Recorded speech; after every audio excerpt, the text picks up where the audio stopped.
All right. Happy December to everybody. As a matter of fact, December is almost over. We're literally in the middle of it. Feels like we're in the middle of December. At the time of this recording, it is December 11th today, and Jessica and I are back with you all for a end of the year checklist. Welcome to Callings and Careers, everybody. I am so honored and so excited to be with you all today. And this is my amazing co-host, co-podcaster, co-callers and careers, partner in crime, whatever else we want to throw in there. The master at linguistics and alliteration.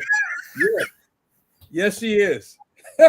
And all things autumn, fall, and pumpkin spice. Yes. Absolutely. Yes, sir. Yes, sir. I'm still holding on to my pumpkin spice coffee. Absolutely. Absolutely. Do you really have it? I really do. And, I'm holding on to it and buying the last couple of bags the grocery store has. I'm going to strategize next year to give me a case of it just to usher in. I didn't know you could buy pumpkin spice.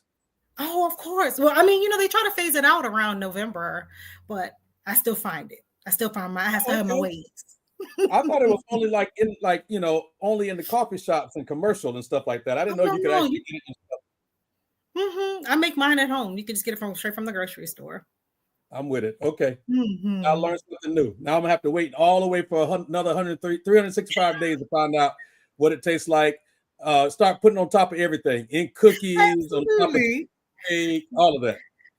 From candles to body wash to laundry detergent. I'm joking about the laundry detergent, but I love all things pumpkin. I love it. Well, welcome to Callers and Careers, everybody. I'm Christopher Harris. This is Jessica Canty, and we come to you a few times a month just to have an incredible conversation, primarily for professionals who are people of faith in the workplace, and you want to figure out how to thrive in the workplace without having to turn your faith off. Our goal, our commitment is to help you discover your calling and then develop in your career, and to do that in a way where you can thrive and don't have to compartmentalize your life in such a significant way. So we have, Jessica, it's been a while since I've said this, Christ-centered career coaching conversations. It's been a while since I've said this. We have Christ-centered career coaching conversations, and such a blessing, such a privilege to be able to do so. This has been an awesome year. We've had, I think, maybe 12 conversations or 12 episodes this year, maybe 14. I need to go back and look, but you can check them out on all of our social media platforms just to make sure that you stay in the loop and a part of the conversation. And so I'm excited today because Jessica's going to give us some incredible insight and some reflection questions on how do we position ourselves to end one year strong and begin another year with incredible momentum. And I think the holidays, Jessica, before we jump into that, the holidays are, for a lot of people, is a stressful time. For all kinds of reasons, whether that's family, whether that's you're starting to reflect and you may have missed some of the goals that you set out for that year. It could be some financial things that are a challenge. For some people, the holidays trigger all kinds of emotions around grief and loss and, those kinds of things. So if you're watching this and listening to this, I want you to know that there's at least two people that are out there that are lifting you up, praying for you, and believing that the holidays don't have to be hard, that they don't have to be hard for you. So I don't know, Jessica, anything you want to add to that before we actually get into the meat of our conversation today? Oh, absolutely. The holidays also come at a time of year where we get less sunlight, where the days are shorter. And so our bodies we still need vitamin D, and the depletion of the vitamin D also impacts our mood as well. We see an increase in people being diagnosed with seasonal affect disorder between November and March. So it's not just cold and flu season. It's also what's happening maybe on a biological level. So to your point, grief and loss can complicate the holiday season. Trying to keep up with the Joneses can complicate the holiday season. If you have a family full of habitual boundary steppers, line steppers, that can impact it, but also seasonal affect disorder. So you got to figure out what is the struggle so you can figure out what the strategy and the solution is. Yeah. And quite frankly, the holidays serves as a trigger for people that are in traumatic relationships. You've been dealing with Oh, that on absolutely. your platform, personally, your personal platform. Absolutely. So sometimes the holidays are a great time to press the reset button as well in that regards. So I'm hoping our Yeah. conversation today helps people to do that, because a lot of times people just feel like I'm in the same space I was last year and the year before, and like, how do I hit the reset? So I'm really Yeah. glad that we're having this conversation. Absolutely, absolutely. So let's jump into it. What kinds of questions, what kinds of things do we or should we be asking ourselves as a part of an end of the year checklist or Mhm. reflection? It's important to note that as humans, we are creatures of habit, and Mm, we will repeatedly do what feels comfortable, what comes automatic. And so at the end of the year, I like to tell my clients this is the time to end the year with ease and to be reflective. I would say be very careful about making major decisions between now and December 31st. There's plenty of yeah, emails coming out about sales and act now before 2025, but I always encourage clients to slow down. And one of the ways they can slow down is to ask themselves these questions. Now, I, yeah, I didn't author these questions. You can definitely check these out on passionplanner.com. I absolutely love their products. I don't work for them, but they ask important questions. And the first question that they ask is a year-end reflection question is, on a scale of 1 to 10, how do you feel about the past year? How do you feel mm, about the past year? Now, this question can easily be broken down to multiple questions. You can think about it just on all elements of wellness. However, specifically about your career, how are you feeling? How you feeling about that yeah, salary? How you feeling about that boss? How you feeling about the projects? If you had to give it a score, because your boss gives you a score, what would you score your year on a scale of one to mm, 10? mm, mm. Mhm, That's good. mhm, That's so good. mhm. Um, I I um I was exposed previous to this year to the feelings wheel. But I should say, let me say it this way: I was reintroduced. That's a Okay. better way to say it, to the feelings wheel. And I'd been exposed to it before, but more intently made the decision this year, Jessica, to use it on a day-to-day basis to check in with myself, and to pause throughout my day to actually ask myself, okay, what does this feel like? What are you feeling? What are you thinking? What are you Mhm. processing? And I think these kinds of things very often, if I'm honest, are also things that as men we don't often engage in. In many ways, we think that it causes you to be weaker in some ways, Mhm. to talk about your feelings. But I think it's important for you to really think about it. I had to pull it up. I was pulling out my planner for y'all so y'all could see. Mhm. I actually printed out right there, and I will look throughout my day, and I'll schedule like maybe just a 5 or 10 minute check in with myself. And okay, how you feeling? So like right now, I would say I am feeling energetic. I feel stimulated from the perspective of intellectually and professionally. I Mhm. feel very stimulated because like not only are we on the call right now on this podcast live right now, we're helping people. There's people that are going to watch this, going to benefit from it. But I'm also taking the time to eat myself, right? We're having this discussion. Mhm. I'm thinking about, okay, Christopher, where are you Yeah. as a leader? Where are you as a person? Where are you as a husband? Where are you as a father? How do you feel about the overall year with regards to Mhm. being present for your wife, practicing the ministry of presence, responding to her, responding to the kids, responding to those that I'm called to serve? So I feel, so anyways, I think this whole thing about feelings is very, very powerful. And Absolutely. you, I don't think I think you miss out on a level of maturity in life when you can't name what you're feeling. Oh, absolutely. Absolutely. Yeah. Now, as a therapist, I am biased. I got so excited when you put out your feelings wheel. There's actually a biblical feelings wheel as well. And Is so there? people, yeah, and you can get it online, and you can get scriptures that associate with whatever your feeling is. There's a scripture for it. So I absolutely love the feelings wheel. And I always recommend it to clients, especially those who have a hard time connecting to their emotions and they like to intellectualize a lot of things. I would say, let's get a feelings wheel. To Yeah. your point, it's emotional maturity, but it also also expands your vocabulary to be able to express yourself. So if you're that person who finds like it's difficult to express yourself, or you use language that people don't feel is appropriate for the workspace, like if you are quick to use profanity or you're quick to raise your tones, I think that the Feelings Wheel really does help along with that. I love seeing, especially how in depth we can have different words for different feelings. So definitely check out that. And you're absolutely right. Men typically, when I work with my male clients, I typically say, what do you think? And they can connect to that easier than me saying, how do you feel? But it is a question that I, at the beginning of every session, I ask my clients, what have you been feeling, thinking, and experiencing lately? Yeah. Those are the things that really give us indicators about what's happening in our lives. That's good. That's so good. That's so good. First of all, I had no idea that there was a biblical feelings wheel. So as soon as we're done today, I am making a beeline to find it. So thank you for that. And I think it's important, right, to really think about that.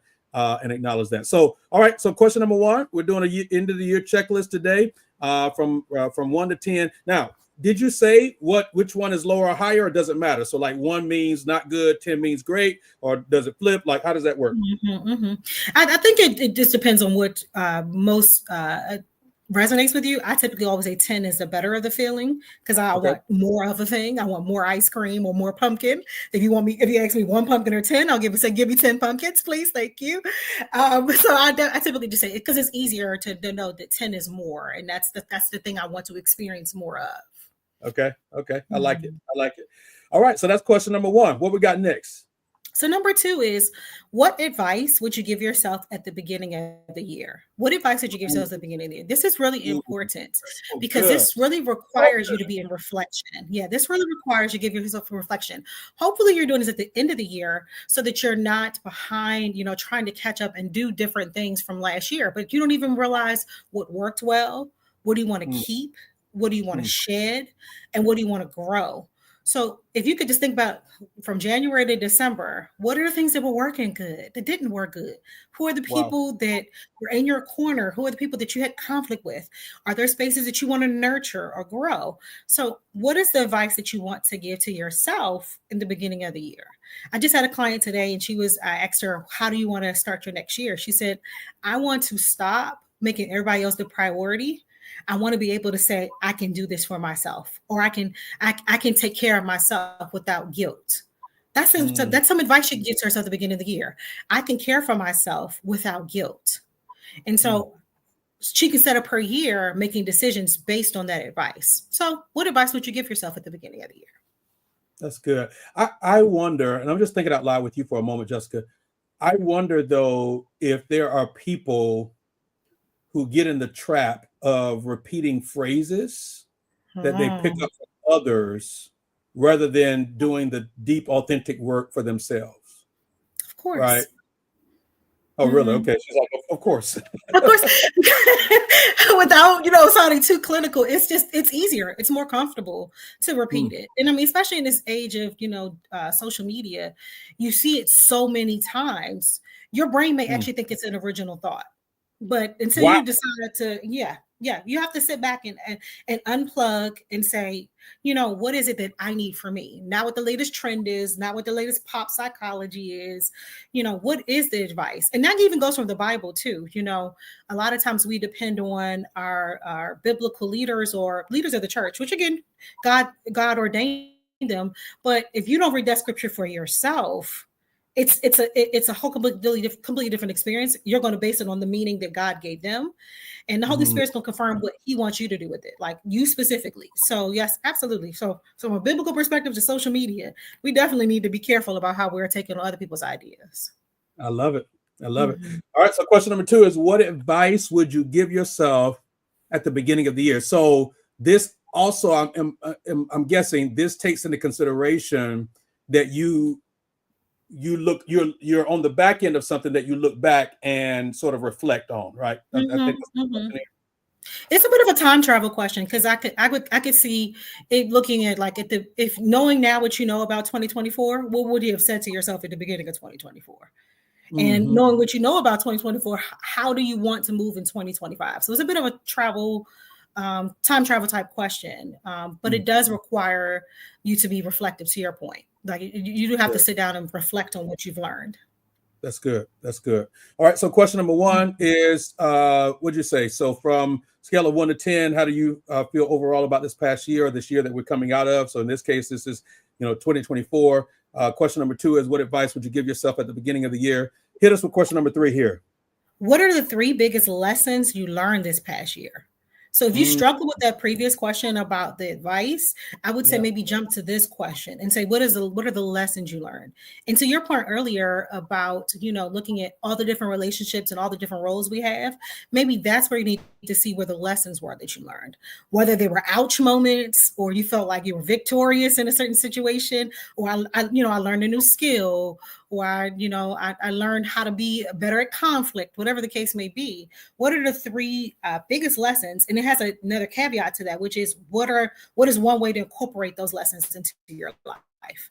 So the previous question was a bit of a challenge for you. I would say jump to this question, and then you can begin to build on how you would answer the previous one. Would it be helpful for this question to be broken down by the categories of your life? Because it would be, like, I feel like it would be, I feel like it would be impossible for me to whittle down, like with all the hats that I wear, I feel like it would be impossible for me to whittle down 3 biggest lessons for my entire life when I got so many different hats. Mhm. I'm glad you said that, because I typically tell my clients to look at the spine, and it hits on many elements of wellness. It doesn't hit on all of elements of wellness, but I tell them, remember the acronym SPIME, SPIME. How are you doing socially and spiritually? Especially if you are transitioning from different stages of life. I often ask my clients that are women, how reproductive, have you gone to go see the doctor, things of that nature, physically, professionally. We're talking about professionally this year. On this podcast, intellectually, morally, like were there causes that you wanted to participate in? Did you learn something about the political process this year? Money wise, how did you spend that dollar? Emotional. We talked about the feelings wheel earlier. And educational. Was there something that you wanted to learn, some skill set? And what did you learn from that pursuit? So yeah, I definitely, it can be overwhelming to think about the 3 biggest lessons. Now, what can make it easier is if next year you commit to every month, write down what you learned. Then it'll make it easy when you get to the end of the year. Yeah, that's good. Mhm. That's good. One of the things that I found that is very helpful for this, and I don't want to get ahead because I think you got another question that deals with this, but I found when I keep good notes of what I'm doing during the year. Oh, absolutely. So, not just, like for example, if on my calendar I have a meeting schedule and that meeting gets canceled, I will actually go in and write meeting canceled, and then also put what did I do in its place. So Ah. if I ended up, spending, so if I had an hour scheduled for that meeting, but now I ended up spending an hour working on email, I will keep that meeting on Mhm. the calendar, but put canceled next to it, and then I'll put next to that administration/email time for that hour. Mhm. For me, that helps me to kind of keep track of how am I spending my time, so I can do an audit, not just of what my day looked like, but how I spent my time. So, I think when people struggle, they don't have maybe right life infrastructure. Oh, Uh, absolutely. it's hard to kind of maybe answer some of these questions. I definitely, I love that. Now I'm going to adopt that as well. I usually cross it out, but I'm going to take it a step further, like you said, and write down what I actually did with that time. Yeah, Because, there are companies that already do that monitor how we spend our time, and they're using it for valuable data. So you yeah, can see right now, how much time you spend on social media, and why are they doing that? It's valuable information for them. They can make sure yeah. to get the right ad in front of you, and, pay attention to when you're online. So it's valuable information for us as well. And I'm a fan of not, just erasing an event, because then I would want to know, well, why didn't that meeting? And I don't know if you're like me, you've had a couple of birthdays past 21, and you trying to remember, okay, well, what happened with that meeting? This is also incredibly important for your health too. So when you talk to a primary Yeah. care physician, you can actually be monitoring, oh, this is how long I've been feeling this way. This is when I notice a shift or a change. So absolutely. I incorporate writing down sick days as well. So if I know I wasn't Mhm. well, I will record that as well, so that I can have an intelligent conversation with my medical providers. That's good. I'm putting in the chat for everybody, especially those that may be listening to this later, the actual link to the planner that I use. So if you're interested, you're trying to find a planner that works for you, you can go and actually, get this link to the planner, and hopefully that'll be helpful for some of you guys. So that's good. All right. So number one, we got how do we feel overall about the past year, scale of 1 to 10? What advice would you give yourself beginning of the year? Number 3, what are your biggest lessons that you've learned this past year? Okay. What's the next question? So it to your point, it falls in line with the advice we just gave. You want to look at your planner or however you manage your schedule and look at how you assess your priorities. Like, look at your priorities. Did you really spend time doing them? Did you really spend time accomplishing them? Are you happy with how you spent your time? So if you spent way too much time with a particular friend group, if you spent way too much time scrolling on social media or not doing what you felt good doing, the next question would be, what are the steps you can take and how do you want to adjust them? So of course, this is assuming that you're actually recording what you're doing for time, but review it. Are there some things that you want to prioritize? What do you need to do next year to adjust? Yeah, that's so good. That's so good.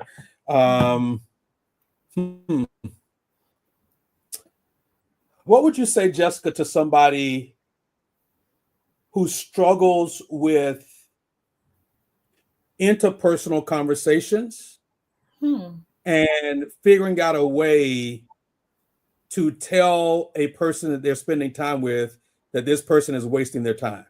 What do you say to that person? Like, seriously, because I know a lot of people who recognize, like, this person is probably not good for me to continue to hang out with, but I don't have the tools. This person says, I don't have the tools to create some boundary or distance between me and this person, and I don't want to hurt anybody's feelings. So what do you say to that person? Well, I think your answer is in your question. One, you have to address your people-pleasing tendencies. That's one, because no matter what I tell you, I can give you the exact script and you're not going to follow through if you feel like I'm going to hurt somebody's feelings by saying this. One, you have to address those people-pleasing tendencies. Two, to your point, you were saying boundaries. You have to have both internal and external boundaries. So if you disrespect and don't honor your internal boundaries, it's going to be very clear to that person that you're not going to commit to whatever boundary you want to set with them. Right. And this is something that I've seen a lot in a lot of my clients where as they're maturing and they're getting older, I would say transitioning from 30s to 40s and 40s to 50s, they're seeing that some of their friends are doing things they don't want to participate in anymore, or doesn't make sense, or they're living a lifestyle that doesn't reflect who they were when they were, say, in their teens and 20s. And so it's a natural process to happen. Don't resist it. It's a natural process to say, which circle or which ring of closeness should that person be on? And you can even have that conversation with them, if it's the activity you do with them. I think that's a part of the assessing it. Like, I know that we love to play the video game all the time with each other, but the video game time is time I want to spend on growing my business. So we probably won't be seeing each other a lot this year if it's about video games. Now, if you want to talk about growing the business, let's go ahead and schedule that. But if you don't assess your priorities and you don't realize what is the thing that you are avoiding, it's going to be really hard to shift that relationship. That's so good. That's so good. And a part of growing professionally is developing the skill to communicate well, even when it's difficult. And sometimes, like, I know a lot of people professionally, Jessica, who have, like, everything that was modeled for them as it relates to communication and conflict was very toxic models of communication. And they've got to learn and have had to learn how to evolve where you can reposition a relationship without having to, like, chop somebody's head off or, take somebody's dignity. You can repurpose your rhythm of how y'all get together. Maybe the person isn't bad. Maybe you just spent too much time with them hanging out socially that distracted you from some of your goals professionally. Exactly. So maybe it is, hey, we used to hang out, twice a week. Now we're going to go to twice a month, exactly. And now you say that within yourself, but then when you're scheduling with the person, you say, okay, here are the dates that I'm available. So you initiate the framework, those kinds of things. So that's good. Mm-hmm. All right. So Absolutely. go ahead and give us the next question here. What's the next one here? And by the Oh, way, this for is a those that are good. joining in, for those that are joining in, we're just doing an end of the year checklist of things professionally and personally that we need to be asking ourselves to position ourselves in a way that makes us have some incredible momentum heading into the new year. Absolutely. So our next question is, how are you different between this year and the last? Now, if Hmm. you're like me, I keep my planners. So I'm actually kind of looking forward to going and look at my planner from last year. In this particular planner, it makes you plan at the beginning of the year for the next 3 months, the next year, the next 3 years. So I'd love to see Okay. if any of those goals have been accomplished, have any of those things shifted. And especially it makes way for me to recognize what transitions have happened in my life. So for instance, I have my daughter transitioned from middle school to high school. So now I'm a middle school to high school type of parent. And now she's Okay. on the track team. So now I'm about to be a track mom. So I can see how that will be different from last year to this one. This really will help for those who have a lot of guilt about how their life has changed, Hmm. or they're really rigid with their schedule and they find it hard to change their schedule. Okay. Our schedules have to be flexible and adaptable with how our lives are flexible and adaptable. So I like this particular question because it really does make you stop and think, well, if money is tighter this year, it might be because you have more to spend money, you have more financial responsibilities this year. If Yeah. you found that this year you weren't able to spend a lot of time with family and friends, it might be because, you moved. So just look at that, across the board, how are you different from say 2024 to 2023? Yeah. As you were talking, I couldn't help but think about, I think some people don't give themselves enough credit, and they Mm-hmm. oftentimes are probably doing better than they realize. Absolutely. Oh, absolutely. Yeah. Yeah, I see it over and over again in sessions. When I reflect back to my clients, the progress that they made, they say, well, I didn't think about it like that. Yeah, you're right. It's been in less than 6 months. I was like, yeah, you've done a lot, right? And so, unless you're journaling or you're actively writing down these things, you may not have the record. And most people, our bodies keep the score. Our bodies can remember the tensions or the excitement that we have. But if you don't have a Yeah. way of doing that, it's easy to make yourself feel like you're stuck. But if you just look Wow. at 2024, if you look back at who you were in 2020, it's clear to see the difference between Yeah. those years. But even just the previous year can give you some insight into your progress. That's so good. So good. So good. All Mhm. right. So we've talked about how do you feel about overall about the year. We've talked about what advice you would give yourself, three biggest lessons, and then we said, okay, we'll probably break those down into some categories. Then we talked about reviewing the planner. Now we're talking about how we feel like or how we perceive that we're different between the 2 years. And sometimes, to your point, it's good to go back a couple years if you're able to, and just kind of even reflect on that growth as well. All right, what's next? What's the next question? This one really makes me smile because it asks, what or who are you especially grateful for this past year? I've already started in Mm, on this question, and I'm seeing from month to month, there's some people that really show up for me. And so yeah, I really am operating in gratitude, grateful that the Lord brought these people to my life. And I'm asking myself, how can I nurture these relationships? And so if you're good. finding that people who are headaches are not making this way to this list, go back to those other questions and ask yourself, how do you want to operate in those relationships? Do I need to keep them? Do I need to shed them, or do I need to grow in those spaces? But I really like the idea of gratitude.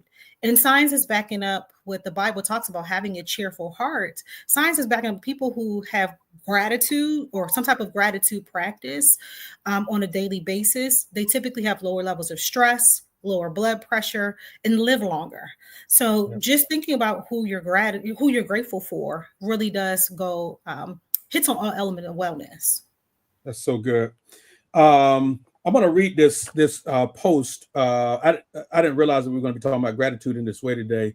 Mm, All this year, I've been there's a phrase that I've been using, Jessica, called cultivating gratitude. I've been cultivating gratitude all mhm. year, and the goal has been is to make sure. So the thought process is that you only get good at something that you practice. Mhm. And so if I don't practice gratitude, then I won't be good at it. So I've been practicing gratitude. I've been finding quotes and phrases. I've been looking at practices and habits that will cause me to be reflective and raise my level of gratitude. And I've seen a major difference, right? But Ariana Huff posted, this was, I think, a few days either before or right after Thanksgiving. And here's what she said. She said, gratitude works its magic by serving as an antidote to negative emotions. It's like white blood cells for the soul, protecting us from cynicism, entitlement, anger, and resignation. We become virtuous by the practice of virtue. We become responsible by the practice of responsibility. We become generous by the practice of generosity, compassionate by the practice of compassion, and we have abundance by practicing giving thanks for the blessings we already have, right? Oh, So absolutely. I think that we miss the privilege of cultivating gratitude because we feel like, and in some ways this is a marketing ploy in our culture, that we can't be happy until we have the next thing. That part. When in reality, the thing you already have is actually both an answer to a prayer you already prayed or a prayer somebody else has already prayed, or you don't realize that what you're complaining about may in fact actually be a luxury. Ah, that part. That Right? part. Yeah, privilege is something that we don't recognize that we have. It's typically Yeah. something you have to be intentional about. So to your point, absolutely, it's something that we have to be recognizing, and I think gratitude also is a way to thank the Lord for what He's done, you know. And so I've told my daughter when she was small, she was upset because she had to put her laundry away, and I told her, I want you to, for every item of clothing, I want you to say thank the Lord for the person that gave it to you. So she's in there. I can hear her say, "Thank you, Lord, for Aunt this, and thank you, Lord, for Uncle so and so." Because again, it's a chore she didn't want to do, but operating gratitude that you can even do that chore. Yeah. That you even have that task to complete.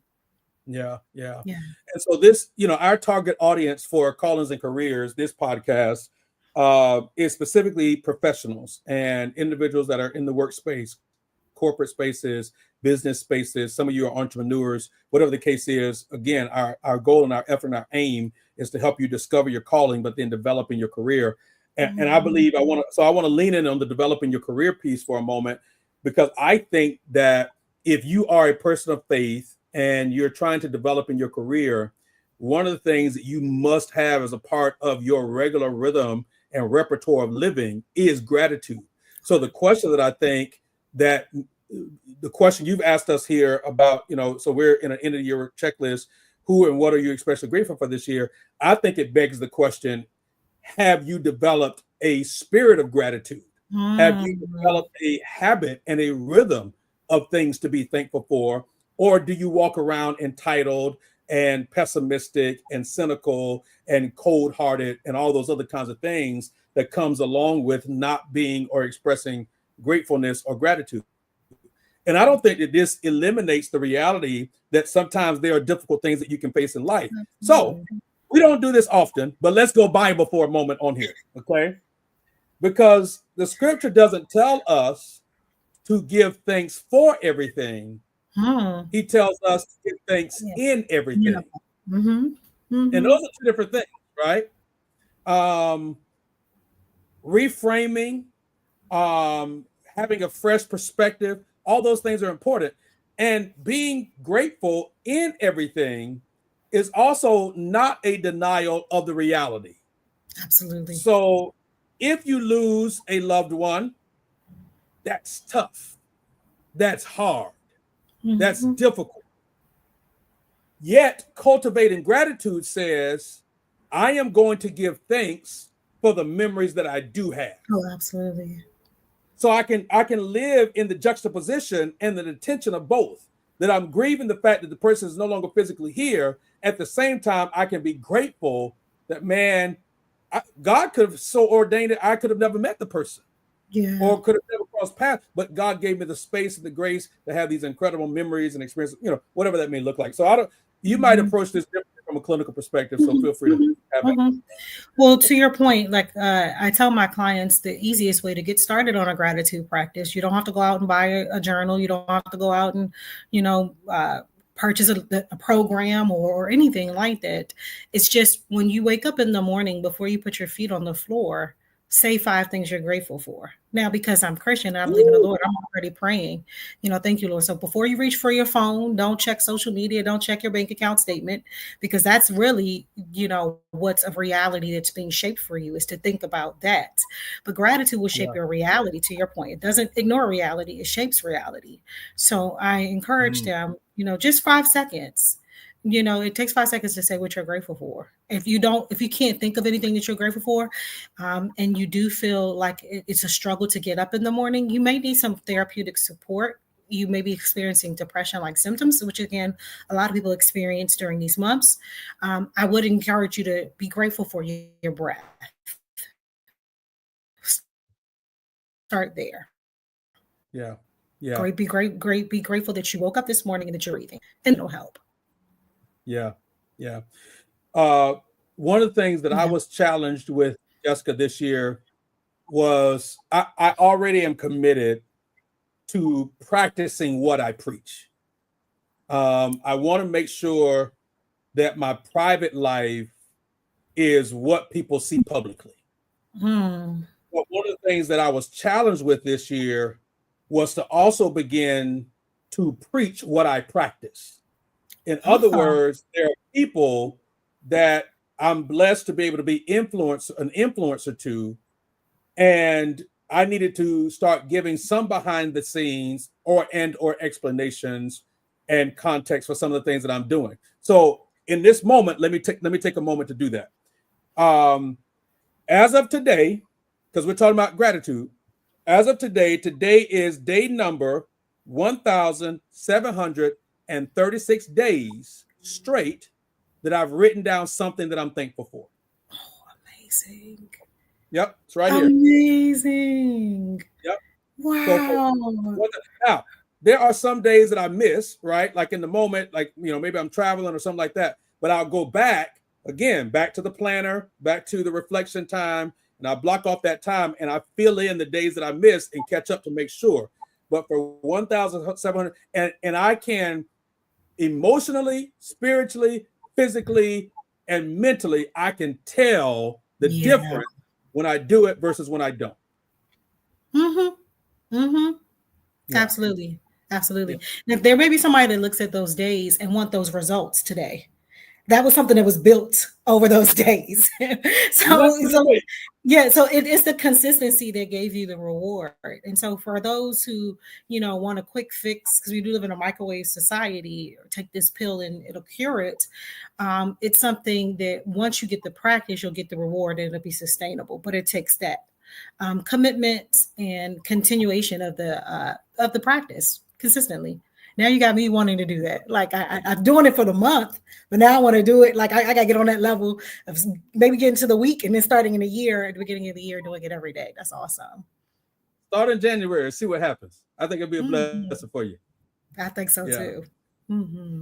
This is amazing. This has been an incredible list. I know you got some more questions here for us to work through. So, how do you feel about the overall this past year on a scale of 1 to 10? Let's see. What advice would you give yourself at the beginning of the year? You've already unpacked that. What are your biggest 3 lessons that you learned from this past year? And you gave us permission to break those down based on categories or hats that you wear. And then one of the other questions you asked was, in what ways can we incorporate these lessons into our lives? You then asked, review our planners for the past year and assess our priorities. Are we happy with how we spend our time? If not, what steps to take to adjust it? Then you asked us, how are you different from this past year, from the last? And then about gratitude, especially what, and I love the fact you also included who. So it's people as well. It's not just the stuff, but it's the people as well. All right, what's next? Okay, so our last question is, what are 3 things you want to improve on in the new year? And here's the thing that trips a lot of people up that we have to begin to think about is, what are the concrete actions you can take towards these improvements? It doesn't have to be the big step. It just has to be a step.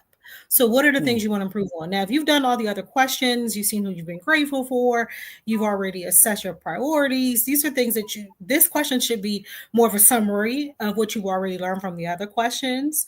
But the work part is, what are the concrete actions? So we've given you some tips around how to practice gratitude. Say something you're thankful for every day and record it. Before you put your feet on the floor, and which most people do, before they put their feet on the floor, they're rolling over, checking their social media, checking their bank account. So instead of doing that, what can we be grateful for, right? So we've already given you some concrete actions to begin to do that. I would highly encourage you. Christopher said he's going to put in I think you said you already put in the chat the planner. This is the perfect time to buy a planner and a calendar, because now they're selling them cheaper. You're going to get some type of discount, whether it's for Christmas or the New Year discount. That's a concrete action. Buy the planner today, buy the calendar today, and put it in a space that you're going to be reminded of your goals. So yes, I'm a fan of vision boards. I'm a fan of prayer boards. However, they really don't get implemented just by looking at them. You have to have the concrete actions. So for me, I have a calendar in my kitchen that's a monthly one and a weekly one. I have overall goals on a whiteboard in my kitchen. I keep a calendar in my room. And of course, my planner is sitting right next to me. So I have multiple ways to keep seeing the goal in front of me and think about how I can carry out the actions today to accomplish that goal. That's good. That's good. Here's a question, Jessica. Is there a such thing as goal overload?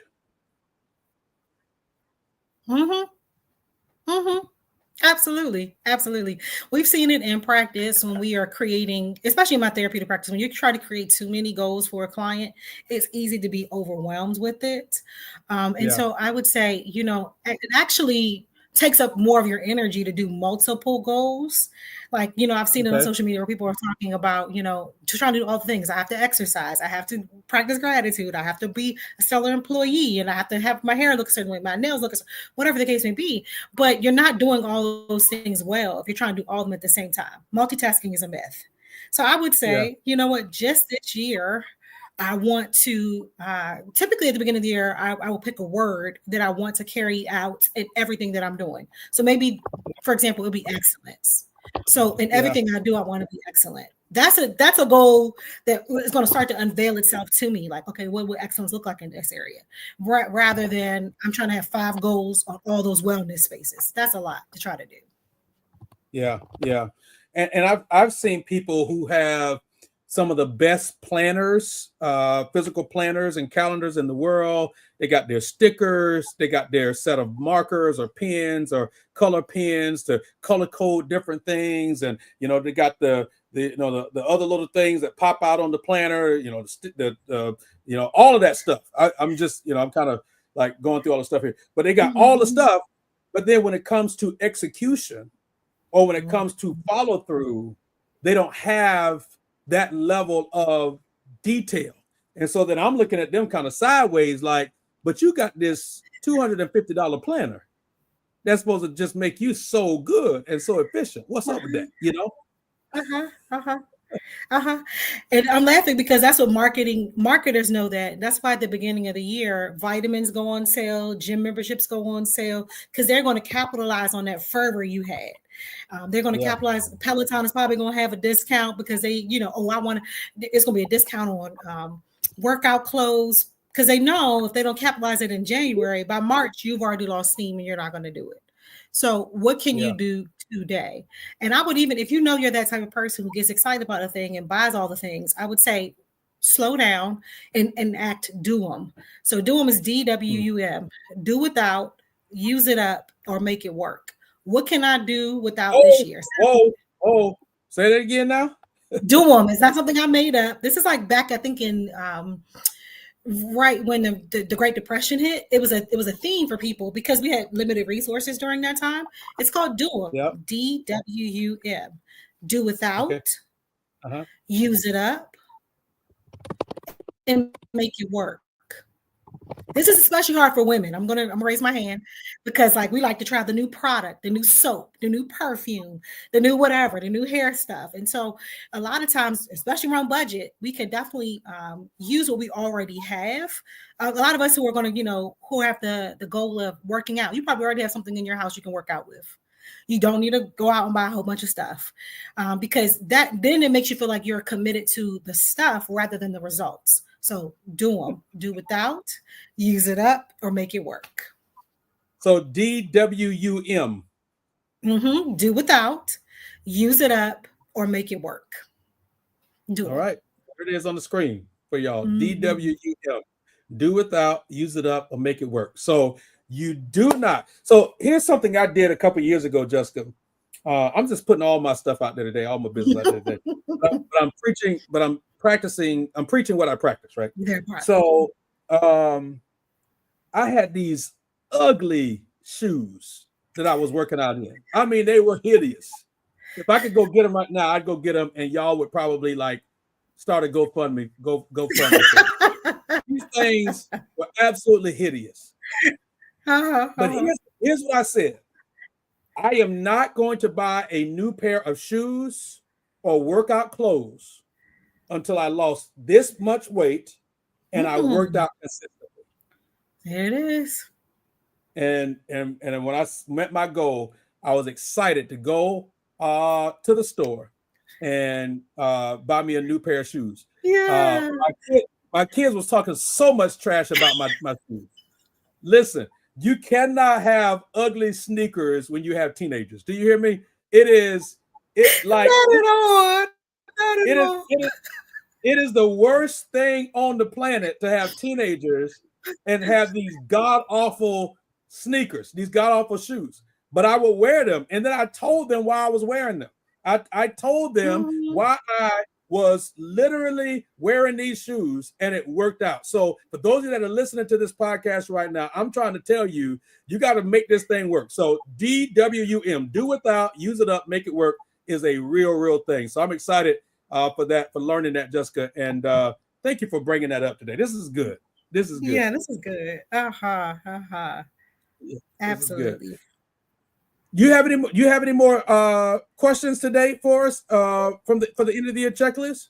No, I think these questions we did this at just the right time because we still have a couple more weeks on the calendar for 2024. You've got the time, you've got the tools, and you can do it. You can do it.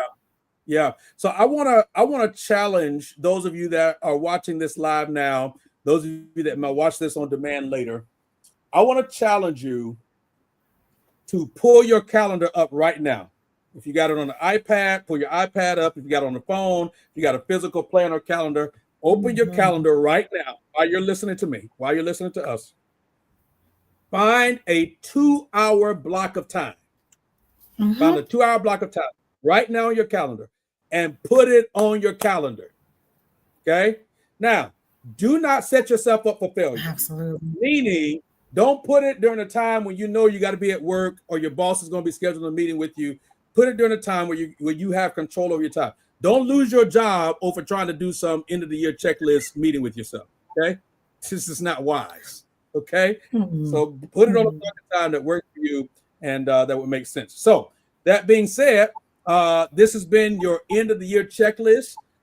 We've given you so much meat, so much content, so much practical stuff that not only you can use for now, but you can use into the future, take with you into the new year. There's a lot more that we could have covered. Some of it we may cover as we get ready for the new year. But this is Callers and Careers. If you're not already subscribed to following us and connected to both Jessica and I, we're going to give you our handles, our social media, our websites, and all that kind of good stuff. So for you to connect with us. Jessica, how can everybody find you? You can find me on social media platforms at Jessica Canty. You can definitely find me at jessicacanty.com. And we'll start a conversation. Send me a message and we'll get the work done. No E. Jessica no Canty, no E. I always tell people it's like candy, but with the T. Because some people are like, well, how do you spell that? It's like candy, but with the T. jessicacanty.com. There you go. I like it. And I have to tell people it's Christopher, not Chris. because if you call me Chris, then you take Christ out of my name, and that helps to remember. I like it. Yeah. And so that's JessicaCanty.com. You can find her there. And then she's at Jessica Canty on many platforms as well. And then make sure you go to YouTube in particular and find her on YouTube. Subscribe to her channel. Subscribe to my channel. You can find me at CJ Harris ONE. CJ Harris ONE on most platforms. Right there at the bottom of the screen, CJ Harris ONE. My website is ChristopherJHarris.com. You can check us out there. And of course, we also run a platform called DiverseChurchJobs.com, where we're helping people in ministry find ministry opportunities. So it's been a great year to be with you all, to have space into your ears. We don't take it lightly that you give us that opportunity to speak into your lives, to give you some wisdom, to give you some insight, to help you along the way. And our hope, our prayer is that your careers, your professional life, your emotional health, your relationships, all those things are better because you're able to come and hang out with Jessica and Christopher and hang out at Callings and Careers. So blessings to all of you all. Let's see. Merry Christmas. Happy New Year. Happy Kwanzaa. Happy Advent season. Did I miss anything? I don't know. Happy winter. Happy Wednesday, you know? Yeah. All of happy that kind of good stuff. End of year. Yeah. Yeah, awesome. Well, blessings to all of you all. We'll be right back here in the new year is the next time that you all will see us. So we hope that you all have an amazing holiday season, and we pray God's best for you. Take care, everybody. Peace.